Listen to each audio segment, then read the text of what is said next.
So what we have here is a box of bees in a deep box that used to be a swarm of bees in a tree. I think it was about 8 or 9 days ago. The swarm was caught by a beekeeper, a new beekeeper close to me. His name is Greg, and he gave me a call and said, "Hey man, I got a swarm in a tree. Can you help me out?" So I went to his house and I showed him how to catch the swarm, which he did very well. And then we took the bucket of bees and we dumped them into this deep. And this deep box has 7 frames of foundation, so there's nothing on them. And then eventually there were 3 frames taken from the swarmed hive, or the original hive, 1 frame with brood on it, and the brood will keep the swarm in the box. If you put brood in a box with bees, the bees do not want to abandon that brood. So if you have a swarm, put in some brood, they won't go away. They won't fly away. They're more likely to stay anyway. So that's what we did. That was about 8 or 9 days ago, and this is what it looked like. Yesterday, I think it was, we checked on this, or the day before. So Greg put on a feeder and gave them syrup. I don't know how much syrup he gave them over the week, but probably, I don't know, 10 liters or so. And so this is the first frame that we pulled out, and you can see here we've got all kinds of sugar syrup and freshly drawn out comb on a frame of foundation, which is exactly what you expect to see. Here's some bees just sort of hanging on to for dear life there. And this is a frame of honey. It's capped honey, and I don't think the bees did this in the first week. I think this might have been one of the frames that Greg put in afterwards. It might have been a frame of honey on its own, but if it's possible they filled that up and capped it in a week.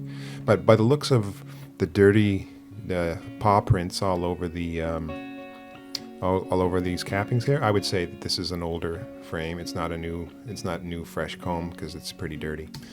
But looking good. And so again, more drawn comb. And if we look in here, this is a little bit out of focus, but you can see here we've got some fresh brood. So that queen, she swarmed, let's just say 10 days ago, and then we dumped her in a box, and she didn't have anywhere to lay, so they built her some comb, and immediately, as soon as they built comb, she started laying eggs in it. And you can see we got eggs here, or brood right here.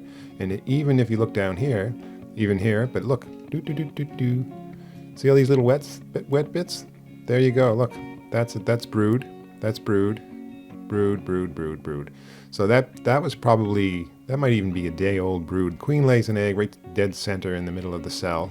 It stands up on its end, and then it sort of topples over and dissolves, and then it begins to grow. And we'll show you examples of that right here. Look at this. So here we go. These are eggs that were laid today, or on the day the photo was taken. And you can see that? That's the egg just standing straight up, dead center in the middle of the cell, looking really good. Perfect. So real nice.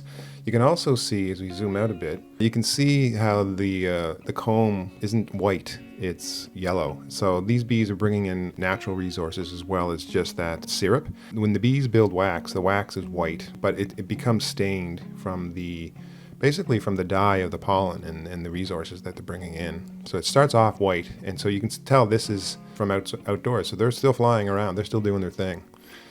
And check it out. What do you see in this photo? I'll zoom in case you don't notice. There it is. That's the queen. She's got a mark on her right there, right on her thorax, bloop. And she's sort of like a lightish color, darkish, sort of middle of the road, darkish red, lightish queen, looking good. And this is from Greg's first colony this is his first nuke that he bought this year.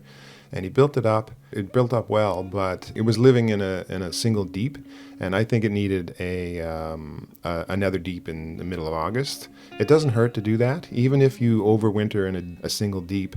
As long as the resources are still coming in and the bees are going crazy, then yeah, give them space to grow. And a part of the reason I think this colony swarmed was because it was in a single deep, and that single deep was absolutely blocked with honey. Just there was no room left for the queen to lay. I would put on another deep with bare foundation or whatever you've got in the middle of August at least. And even if they don't draw out all that comb, if good enough for the winter, you can still just remove it later and reduce them down to a single deep going into winter. But that's what I would do. But whatever works for you. So here we go, more bees. And Again, you can see more very fresh brood here. Look at this. This is a little bit of a grub, and it's just a day old. So like every single cell was filled with brood, and all this comb is fresh comb. Swarmed hives are just hot wired to build comb, and you can see that's exactly what these bees were doing. And so here we go. This one's a bit out of focus, but you can see every cell here. Let's zoom in a bit. You can see that every single cell is filled with brood. So she's off to the races. This is amazing. This is textbook. Exactly what you want to see out of a swarmed hive or a swarmed colony. The hive is the box that bees live in. The colony are the bees itself. Okay, so this is a frame of honey, and I believe this might have been the first. I think Greg put in a frame of capped brood. Just before he dumped in the bees. I think I asked him to do that, and he did it. Or we did it in the middle. It was a bit confused. Like, sometimes when you're in the middle of doing this sort of thing, you just sort of thinking on your feet. And so anyway, we put that in at one point while we dumped the bees into the new box. And this was capped brood, I believe. And you can see all that capped brood has emerged. And now there's room for the new queen, or the queen to lay. So that's really good. And here we go, more fresh brood. I mean, this queen is just laying like she's on fire. It's excellent. Again, a little bit of little bit of nectar and a little bit of fresh comb. Oh yeah, here we go. Look at this. This is some nice pollen that they're bringing in. I'm guessing it's goldenrod pollen, because goldenrod is just going through the roof right now. All the nectar sources and pollen sources that are available right now, they're at the level they would be in July. It's very strange. It's been a totally weird, whacked out beekeeping year. I would never expect to see or even worry about swarming in September. But considering that these bees were in a single deep, which is not a lot of space, and the resources are just out of the park here, man. It's no wonder that they swarmed. It's not a surprise. Thanks a lot, global warming. And let's see. So here we go, more bees. Oh, look at this. This is nice. You can see this is absolutely freshly drawn out comb. If you've seen freshly drawn out comb, you know what it looks like up close and personal. This is what it looks like. It's this. Look at this. Like, it's untouched, right? It's really nice. Maybe if we get lucky, we'll see some. Let's see here. No, sometimes when they're drawing out comb, you can actually spot the flakes of wax off the bottom of their abdomen, because they're just producing wax like crazy.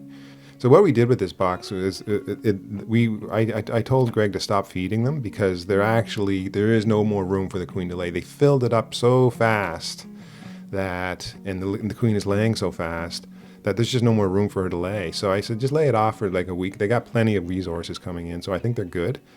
But I think if this was July, and the way these bees are acting and the way they're building and building up, I would normally say, yeah, put another box on and let them build more comb. But it's September, and even though the weather is crazy, unusually warm, you just don't know when this warm weather is how long it's gonna last. It could just become winter tomorrow, because we are in Newfoundland, of course. So there you go.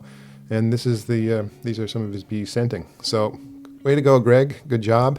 You've got yourself a nicely rehived swarm, and the original colony the queen may or may not mate, and if she doesn't, well, then you just combine the original colony with this colony, and you've got yourself one big colony, which is kind of what you would want to do. I would think you would want to do going into your first winter anyway, but that's just me. Yeah, there are two ways. You can do double deeps going into winter, and you can do singles.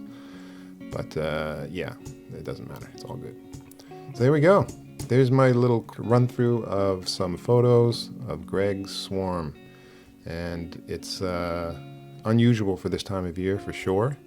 But they're doing exactly what a swarm should do. It's textbook swarming behavior. They're just primed to make comb, and it's exactly what they've done. And if this was in the middle of July, he would definitely put on another box. I would definitely say put on another box. So that's it.